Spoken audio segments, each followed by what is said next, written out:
Por que nós desistimos da chamada de Deus? Por que desistimos muitas vezes de cumprir a vontade do Senhor e não a nossa? Eu acredito que você possa estar me acompanhando agora, essa mensagem, hoje especificamente. Eu quero falar com aquelas pessoas que elas, de certa forma, elas sabem, elas têm direção de Deus, elas têm entendimento do Senhor, a realizarem a obra do Senhor, a terem cuidado de praticarem a obra, de serem ministros de Deus, de serem aqueles que levam o recado santo do Senhor. Acredito que você talvez deva já ter um contato com o Senhor. Estou, como disse, com essas pessoas específicas hoje eu quero falar. Pessoas que já há algum tempo da sua vida você já recebeu um chamado ministerial, teu coração ardeu para fazer a obra, para se tornar um obreiro, um cooperador da igreja, para você ser aquela pessoa que vai cuidar, recepcionar pessoas, enfim. Eu estou com meu coração hoje disposto a falar sobre chamada ministerial. Muitas pessoas estão desprezando aquilo que Deus entregou em suas mãos. E eu quero começar falando com você acerca da vida de Moisés.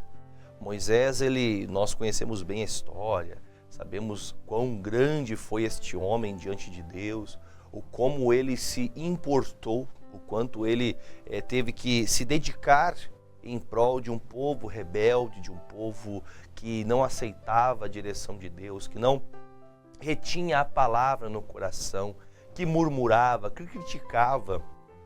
Enfim, Moisés, ele tinha um árduo trabalho.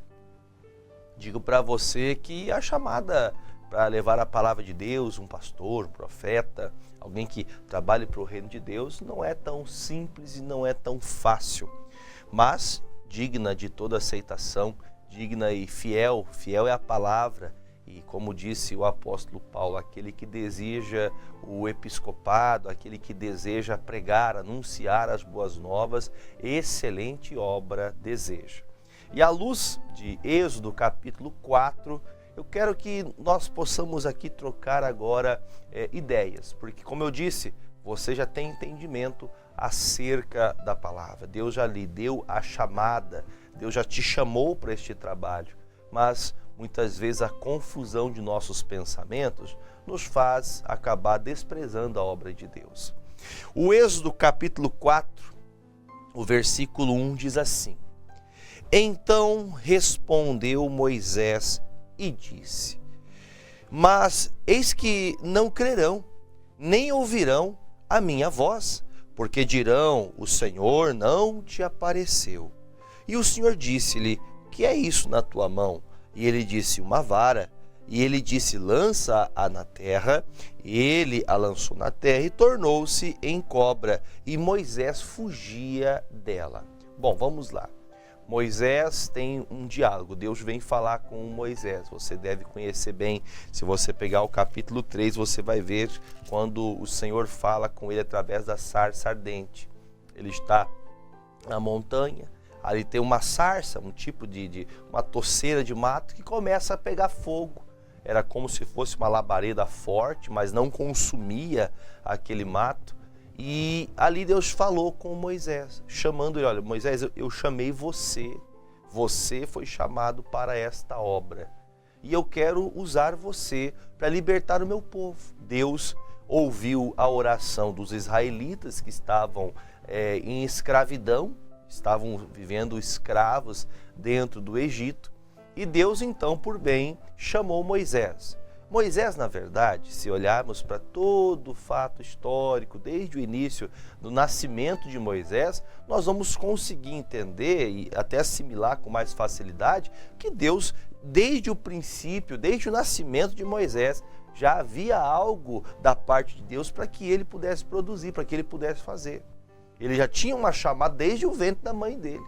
Ele já foi chamado para aquela obra, ele foi preparado para este dia. Passou-se muitos anos, não vou entrar no mérito de falar dos 40 anos que ele morou no Egito, depois dos mais 40 anos que ele precisou passar longe de Israel, longe do Egito.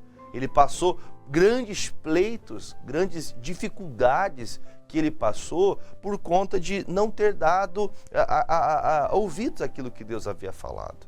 Então, se ele tivesse entendido lá atrás, 40 anos, quando estava no Egito, ele não teria se precipitado, matado o soldado egípcio, mas hoje nós não vamos entrar nesse mérito. Vamos entrar agora neste momento, que enquanto está Moisés agora, ele pode ouvir a voz de Deus. Deus falou com clareza: olha, Moisés, agora é o seguinte, você vai voltar ao Egito, e quando você voltar para o Egito, você vai poder fazer algo. Você vai chegar ao faraó, você vai trazer a palavra que eu estou te enviando para falar a ele, e ele vai libertar o meu povo. Eu vou dizer para você, quando o povo está sofrendo, e o povo clama a Deus, Deus envia o recurso, Deus envia o pastor para dar a palavra na hora certa. Claro que digo isso para você, porque você pode ser uma pessoa já do meio eclesiástico, você faz parte já de alguma coisa na obra da igreja que você congrega. Mas ele chama com atenção, ele fala: olha, eu quero você para tal obra, eu quero que você faça tal coisa. E ele fala: você vai então você vai em direção ao Egito e vai falar por mim. O que eu pedi que você fale, você vai falar. E Moisés, ele se preocupa, ele começa o capítulo 4, onde a gente fez a leitura, ele responde: Senhor, mas como vão me crer? Como vão acreditar que eu sou enviado de Deus? Eu sou um homem, né, tão difícil de falar, como que voltarei para a terra onde eles querem me matar? Então o Moisés, ele tinha esse receio em seu coração. Aí então, o que a Bíblia fala?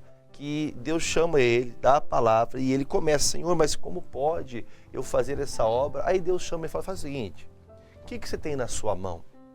Eu vou agora poder usar, vamos fazer uma conjectura acerca desse assunto. Ele pergunta: você tem o que na sua mão, ô Moisés? Ele tem um cajado. Se a gente fizesse Irmão, a Bíblia é cheia de estudos que podemos fazer para nos levar a entender muitas coisas. E uma das coisas que simbolizava a autoridade do pastor era o cajado. O pastor de ovelhas, ele tinha um cajado. O cajado dele tinha até, inclusive ele era tortinho assim, para quando a ovelha se fugisse dele, ele pegasse, laçasse de volta, trouxesse como se fosse um gancho, trazendo a ovelha de novo. E era o cajado que ele estava na sua mão, o cajado que ele estava possuindo em posse da mão dele. Ele fala: o que você tem na sua mão? Eu tenho aqui um cajado. O cajado representa a autoridade. A autoridade do povo representa um tipo de autoridade. A autoridade essa que, quando exercida, Deus estaria ao lado de Moisés e faria cumprir tudo o que ele falasse, segundo a vontade de Deus. Então, Deus fala para ele assim: olha, pega esse cajado e lança no chão. Lança ele no chão para você ver uma coisa que eu quero te mostrar. E quando ele lança esse cajado no chão, o cajado vira uma serpente, uma cobra. E o que me chama a maior atenção nesse texto é que quando a serpente, aquele cajado de madeira se tornou uma serpente, a Bíblia fala que a serpente atacava Moisés. Ela ficava dando botes em Moisés e Moisés fugia. Moisés pulava, Moisés corria daquela serpente. E claro que, como eu disse, vamos fazer uma pequena analogia. Você tem a autoridade de Deus, você tem a palavra de Deus. Eu não estou dizendo para você sair na loucura, fazer alguma coisa, mas Deus chamou você para a obra de Deus.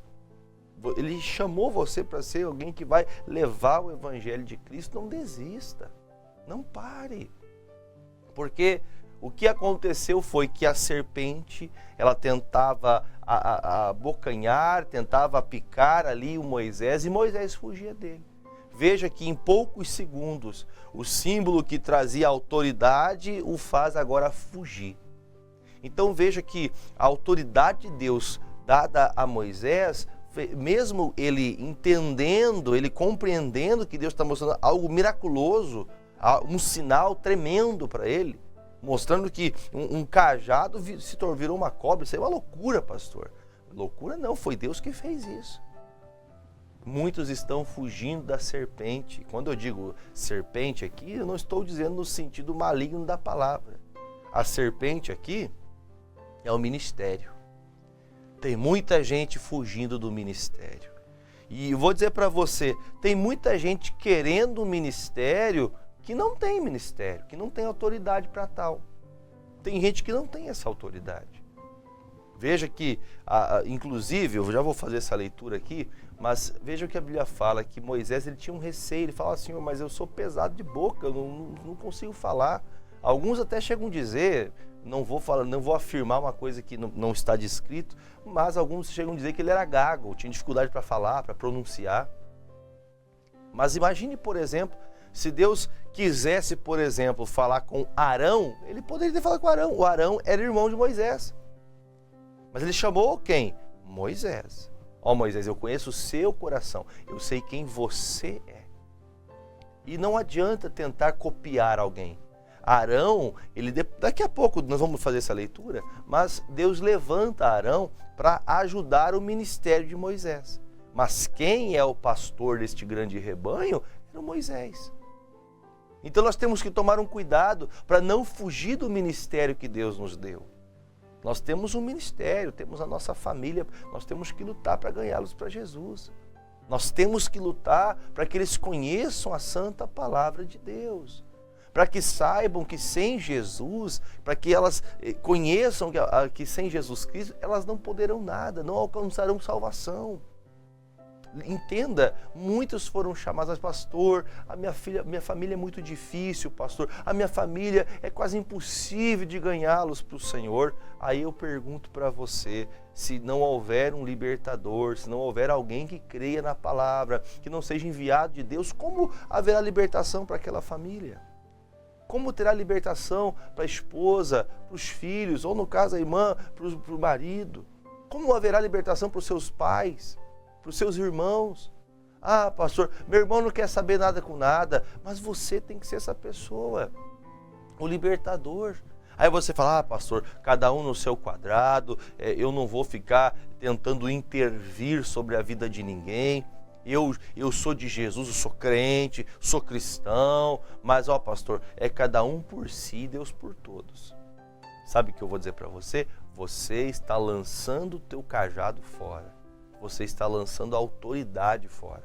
Você está desprezando algo que Deus te deu. Quer ver? Deixa aqui, por favor, o Êxodo. Nós voltamos aqui a falar mais um pouquinho.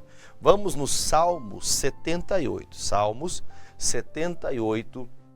Nós vamos começar Salmos, capítulo 78. Nós vamos começar a partir do versículo 5. Vamos a partir do 5. Vamos pegar o 5 ali que a gente agiliza aqui boa parte da mensagem. Versículo 5 diz assim: Porque ele estabeleceu um testemunho em Jacó, e pôs uma lei em Israel, e ordenou aos nossos pais que a fizessem conhecer a seus filhos, para que a geração vindoura a soubesse, e os filhos que nascessem se levantassem e a contassem também para os seus filhos. Ou seja, de geração em geração tinha que transmitir a palavra de Deus.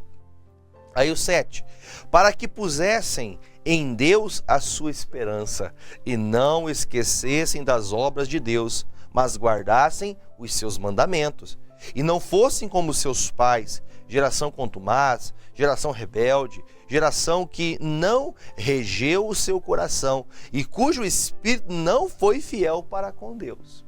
Olha que coisa séria. O 9 é onde eu queria chegar, li até aqui para chegar no 9. Os filhos de Efraim, armados, trazendo arcos, retrocederam no dia da peleja. O que nós conseguimos entender o que Deus fala aqui através do salmista? Aqui diz que esse salmo é do Asaf. Mas vamos pensar o seguinte, como que esse recado chega ao seu coração? Porque há uma lei, se dizia que deveria se transmitir, contar tudo o que Deus havia feito, de geração em geração, falar do mar vermelho que se abriu, contar dos dias que o Senhor fez descer maná do céu, dos dias que a água vertia da rocha, da coluna de fogo que ardia durante a noite para que o povo não sofresse com o frio da madrugada do deserto, que durante o dia uma nuvem estava diante deles para que não deixasse o sol queimá-los, que suas vestes durante 40 anos não se degradaram, não envelheceram. As sandálias não gastavam. Ou seja, eles tinham que estabelecer o testemunho e todas as gerações deveriam saber que este Deus, o verdadeiro Deus, os tirou da terra do Egito, da perdição do mundo, tirou-os da escravidão e deu a eles liberdade. Agora, vamos pensar o seguinte, quando essa palavra veio ao coração, quando essa palavra foi dada ao povo de Efraim, vamos trazer aqui, vamos esquecer aqui o Efraim, mas vamos pensar em nós. Quando essa palavra é dada a você, quando você tem palavra, quando você tem entendimento de Deus, quando você aprendeu do Senhor, é como se você fosse este Efraim. Porque os filhos de Efraim, que é uma parte de Israel, Efraim é como se fosse ali também uma das partes da divisão de Israel, Efraim tinha arcos nas mãos, tinha as flechas nas mãos, tinha lança em suas mãos, quer dizer, eles tinham ferramentas de combate, eles tinham ferramenta para poder entrar em combate, em guerra contra o inimigo. Só que a Bíblia fala que eles, tendo armas, tendo ferramentas para encarar o inimigo, eles retrocedem. Sabe o que quer dizer isso? Sabe qual é a vertente que nós podemos aqui parar um pouco e analisar, estudar, para que nós não nos percamos na palavra? Porque quantas pessoas já recebeu a palavra de salvar, de buscar as pessoas, de lutar pelo irmão, lutar pela irmã, pelos filhos, pelo casamento, de pleitear a causa do evangelho, não só pelos seus, mas na empresa onde você trabalha, de andar na conduta onde aqueles que estão junto de você vejam Cristo através de você. Você sabia, lá em Atos dos Apóstolos, a Bíblia fala que a primeira vez que os cristãos, hoje denominados cristãos, foram chamados cristãos pela primeira vez, foi o dia que eles viram homens servindo a Deus, o apóstolo Paulo, homens que serviam ao Senhor com alegria, com devoção, com sinceridade. E aqueles homens olharam e falaram assim, olha, esses aí são os cristozinhos. Eles queriam dizer assim, olha, esses aí querem imitar a Cristo. E louvado seja Deus por quem quer imitar a Cristo. Porque o apóstolo Paulo dizia, sede meus imitadores assim como eu imito a Cristo. Imitar alguém é você copiar. Copie então o amor de Deus. Viva esse amor também. Não como uma cópia barata, não como uma cópia falsificada. Não é aquela cópia barata que você usa 2, 3 vezes e desgasta, acaba, quebra, estraga, joga fora. Não, mas uma cópia legítima. Seja semelhante ao Cristo de Deus, que luta, que se dedica, que caminha estádios, que caminha caminhos longos para libertar uma pessoa que está endemoniada, que sai das cercanias, da facilidade de pregar na beirada da praia, com a sua casa, inclusive em Cafarnaum, que ele tinha ali muitas pessoas, inclusive muitos milagres ali aconteciam. Mas ele deixava ali a comodidade e ia para os 4 cantos pregando, anunciando a palavra de Deus, para que houvesse mais pessoas que se convertessem e reconhecessem que ele é o Filho de Deus. Agora, os filhos de Efraim, eles dão uma lição para nós. Eles já sabiam, como você. Ah, pastor, eu já fui da igreja.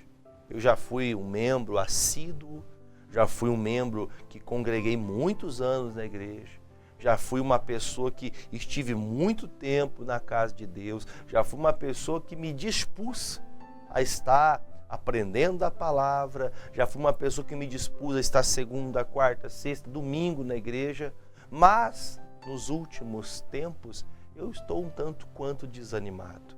E pergunto para você, tudo que você aprendeu até hoje, não era o fato de você hoje estar praticando aquilo que você aprendeu?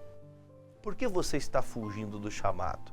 Por que você está fugindo do ministério que Deus te deu? Será que você vai precisar passar a situação que passou o profeta Jonas? que teve que fugir. Ele fugiu literalmente. Ele fugiu da chamada de Deus e foi parar na boca da baleia. Foi parar na boca do inferno. Então, o que nós entendemos nesse texto? Quantas pessoas têm cajado, têm autoridade, têm poder de Deus, têm palavra, têm entendimento, têm recurso. Sabe o que é só o recurso? Tem recurso da palavra. A pessoa tem palavras para transmitir, mas ela não faz. E isso faz com que nós compreendamos. Pense, por exemplo, quando o Senhor olha para os filhos de Efraim e fala: olha, Efraim está disposta para a guerra, Efraim lutará por Israel, Efraim está disposto. Só que a Bíblia fala que mesmo tendo armados, mesmo tendo capacidade, mesmo tendo chamado para fazer, eles estão fugindo, retrocedendo. Imagine, por exemplo, que estes guerreiros para o combate, eles tinham ferramentas, tinham armas, tinham habilidades. E no dia da batalha, o que eles fizeram? Fugiram. Será que não é o seu caso? Você tem ferramentas, você tem palavra, você tem entendimento, você tem fé, você tem a palavra no coração, mas você está retrocedendo, você está aos poucos desanimando da obra de Deus. E isso será um grande problema para você. Termina essa parte no versículo 10 e 11, que diz assim: não guardaram o concerto de Deus e recusaram andar na sua lei. Quer dizer, eles tinham palavra. Concerto, para a gente ficar mais habilitado ao entendimento, concerto era uma aliança. O que é uma aliança? É firmar algo. Se firmou algo ali diante de Deus. Deus havia feito um concerto com esse povo. Deus tinha feito uma aliança com eles. Só que essa aliança em Deus era verdadeira. Mas no coração dos efraimitas, dos filhos de Efraim, eles não guardaram a palavra. Ou seja, Deus te deu a palavra que mudaria toda a tua história, mas você não reteve no coração. E é este o problema. Esta é a falha de muitas pessoas, recusar guardar a palavra de Deus. Aí o 11 para terminar: e esqueceram-se das suas obras e das maravilhas que lhes fizera ver. Aí aqui é aquele que eu comentei com vocês, o mar se abriu, eles viram tantos fenômenos, viram tantos milagres, e eles mesmo assim, eles se esqueceram das obras do Senhor. Ou seja, eles tinham o cajado. Você entendeu agora o que representava o cajado de Moisés? Essa autoridade. Eles tinham a autoridade, eles tinham poder para fazer. O Moisés, ele está aqui voltando novamente a Êxodo, agora eu vou ler do capítulo 4, o versículo 3 novamente, e ele disse: lança na terra, e ele lançou na terra e tornou-se em cobra, e Moisés fugia dela. Tem muita gente fugindo do ministério, tem muita gente fugindo da obra de Deus, fugindo do pastoreio, fugindo do trabalho que nós temos que fazer, tem que se fazer, alguém tem que fazer a obra. Alguém tem que pregar. Eu me lembro um dia que estava no meu íntimo, na minha oração particular, e Deus falou comigo: olha, eu preciso de você para pregar a minha palavra. Você vai levar a minha palavra. Embora eu tenha sido como Moisés, que eu dizia: Senhor, eu não quero. Eu não entendo esse negócio de pastor, não. Eu nem quero saber disso aí. Pastor tem que ficar 24 horas à disposição do povo. Eu não quero isso para a minha vida, não. E Deus no meu coração, assim, olha, Deus lá em Romanos capítulo 10, a Bíblia fala que todo que invocar o nome do Senhor será salvo. A pergunta é: tem pregadores para que aqueles que estejam precisando de salvação possam ouvir? Há pregadores à disposição de Deus? Aí então essa palavra me fez fazer igual Moisés. Eu estava jogando fora o cajado, mas na hora que eu entendi que as pessoas ouvirão a palavra que eu prego, que eu ministro, e também aquilo que eu vivo, principalmente. no meu cuidado das orações, no meu cuidado com as coisas de Deus, ao cuidado com a leitura, com o estudo da palavra, meditando dia e noite, lutando pelos fracos, lutando por aquelas pessoas que estão doentes, para as pessoas que estão perdidas no caminho. Aí Jesus falou no meu coração: como ouvirão se não há quem pregue? Essa palavra bateu no meu peito e até hoje é a que me faz todos os dias despertar e trazer a palavra de Deus a quem quer que Deus nos envie. Por isso que Moisés agora, fugindo dessa serpente, o versículo 4 fala: então disse o Senhor para Moisés: estende tua mão e pega-lhe pela cauda. E ele então estendeu a mão, pegou-lhe pela cauda e tornou-se em vara na sua mão novamente. Quer dizer, enquanto você tem entendimento do que tem que ser feito, enquanto você reconhece o que tem que ser feito, mas não faz, é a mesma coisa de Moisés. Você tem o cajado, você tem a autoridade, você tem o poder de Deus na tua mão, mas por você não praticá-lo, você está fugindo. E fique bem claro que a hora que Moisés decidiu fazer novamente, estender a mão, na mesma hora a serpente tornou-se em cajado. Agora, a pergunta que eu faço para você: você consegue perceber? Vamos fazer uma pequena analogia aqui. Vamos entender. Enquanto você está fugindo do ministério, você está sofrendo. Você está correndo das coisas de Deus. Não fuja do Senhor. Não fuja da obra de Deus. Não fuja do chamado que Deus te deu. Não deixe para depois o que você deve fazer agora. É agora. Você precisa tomar uma posição. Volte a buscar a Deus. Volte a fazer as campanhas pela tua família. Volte a buscar o Espírito Santo como outrora.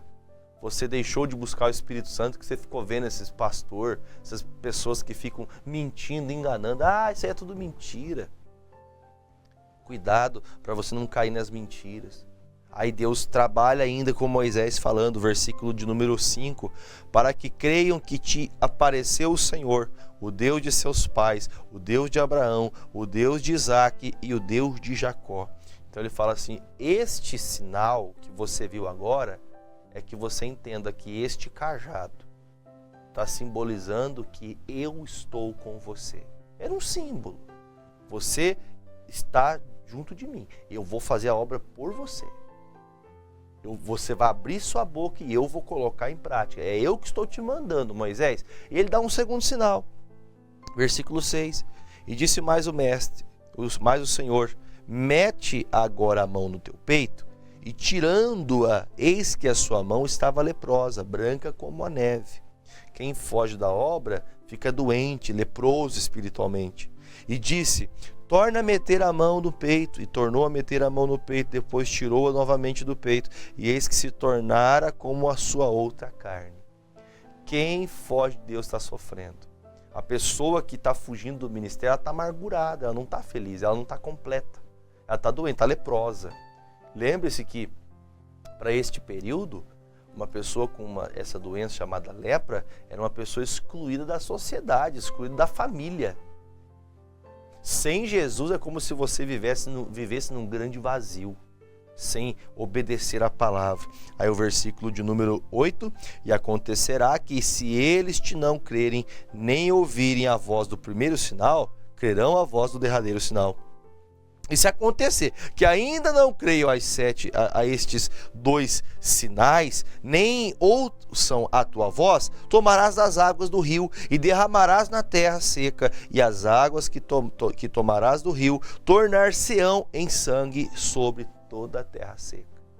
Então ele fala: você já tem sinais, já pode falar o que você viu, eu estou dizendo e há uma mostra que eu estou com você. Agora, se o povo não crê, você vai fazer o seguinte: você vai falar que as águas tornarão-se sangue e as águas tornarão sangue. E foi o que aconteceu. Versículo 10. Então disse Moisés ao Senhor: Senhor, eu não sou homem eloquente, nem de ontem, nem de anteontem, nem ainda desde que tens falado ao teu servo, porque eu sou pesado de boca e pesado de língua. E disse o Senhor: quem fez a boca do homem? Ou quem fez o mudo, ou surdo, ou quem vê, ou cego? Não sou eu, o Senhor? Vai, pois, agora, e eu serei com a tua boca, e te ensinarei o que hás de falar. Ele, porém, disse: Ah, Senhor, envia por mão daquele a quem tu hás de enviar. Então se acendeu a ira do Senhor contra Moisés e disse: Não é Arão, o levita teu irmão? Eu sei que ele falará muito bem. E eis que ele também sai ao teu encontro, e vendo-te se alegrará no seu coração. E tu lhe falarás e porás as palavras na sua boca, e eu serei com a sua boca, com a tua boca e com a sua boca, ensinando-vos o que haveis de fazer. E ele falará por ti ao povo, e acontecerá que ele te será por boca, e tu será por Deus. Olha como que Deus chama o Moisés. Você vai ser como se fosse Deus falando aos ouvidos de Arão, e Arão vai testificar o que eu quero que seja falado. Deus não poderia chamar o Arão e falar: Arão, seguinte, te chamei para uma obra, você vai ser o libertador de Israel. Ele poderia muito bem ter chamado Arão, só que a Bíblia fala muito claro isso. Você é quem eu escolhi, e você vai falar com o teu irmão Arão, e o Arão vai transmitir o recado para o povo. Aí ele fala: toma, pois, esta vara na tua mão, com que farás os sinais. Mais uma vez, simbolizando a autoridade. Muitas pessoas estão perdendo a autoridade, estão desprezando a obra de Deus. Deus te chamou. Ah, pastor, tem pessoa melhor que eu. Não tem pessoa melhor que você. Deus chamou você. Não despreze mais a autoridade que Deus te deu. Use a autoridade de Deus. Aplique a palavra. Deus vai usar você para libertar cidades inteiras, libertar famílias inteiras. Deus vai usar você para começar uma grande obra dentro da sua família, do seu ambiente familiar. Você verá aquele filho, aquela filha rebelde se convertendo a Jesus. Amém? Você verá a tua casa sendo um exemplo nessa sociedade tão corrompida e perversa. Mas você precisa se posicionar. Não jogue a autoridade fora. Aplique a palavra de Deus. Amém? Vamos orar? Pegue seu copo com água e oremos com fé em nome de Jesus. Pai querido e amado, em nome de Jesus, nós mais uma vez nos posicionamos como aqueles que creem segundo a tua palavra. São muitas as necessidades, são muitas as pessoas que enfermas se encontram por estes dias, neste tempo da vida.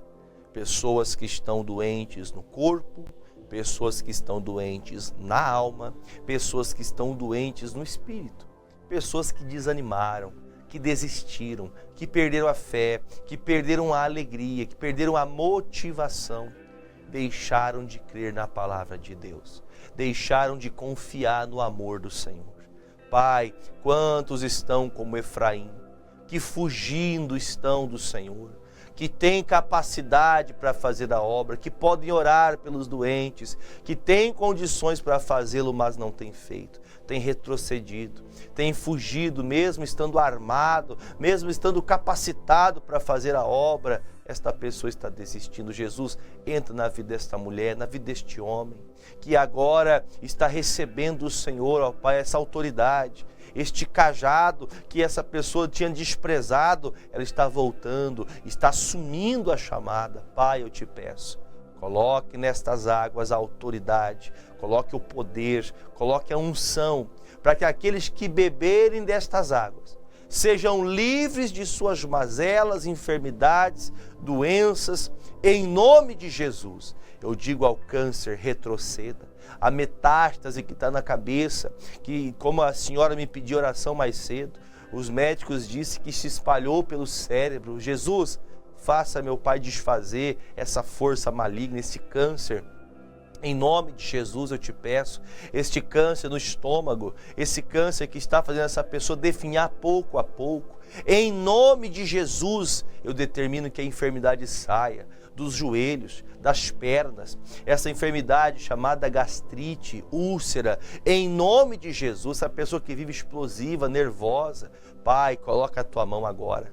Nós oramos crendo que o Senhor está à disposição daquele que crê. Una sua fé comigo, homem de Deus. Una sua fé comigo, mulher de Deus. Agora, Deus está ouvindo a sua oração. Não rejeite a sua oração. Deus está ouvindo o seu clamor. Pai, passa tocando agora nesta pessoa que tem dor de cabeça todos os dias, que há até mesmo os médicos acham que há um problema sério na cabeça dessa pessoa, porque a impressão que parece no exame que há algo crescendo dentro da cabeça dessa pessoa, algo que não deveria estar. Em nome de Jesus, passa com o teu poder agora, Pai. Passa curando, passa libertando. Meu Deus, que a unção que há sobre estas águas, ainda que pela fé bebemos desta água por alguém que conhecemos, nós te pedimos que haja poder do Senhor sobre estas águas e todos que delas beberem sejam livres, curadas, libertas, em nome de Jesus. E você que crê, diga amém. Beba comigo desta água, em nome de Jesus.